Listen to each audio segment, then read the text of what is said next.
Bank மூலமாக வரும், கேஷாக வரும். கேஷா ரிசீவ் பண்ணீங்கன்னா உங்க கஸ்டமர் கிட்டக்க பை கேஷ் ரிசீவ்டுன்னு எழுதுங்க. செக்கா ரிசீவ் பண்றீங்க, அந்த செக் பாஸ் ஆயிடுச்சு, நல்லா கவனிக்கணும்.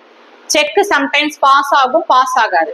அப்போ இப்போ கஸ்டமர் உங்ககிட்ட 10,000 ரூபாய் பொருள் வாங்குறாரு, கடனுக்கு வாங்குறாரு.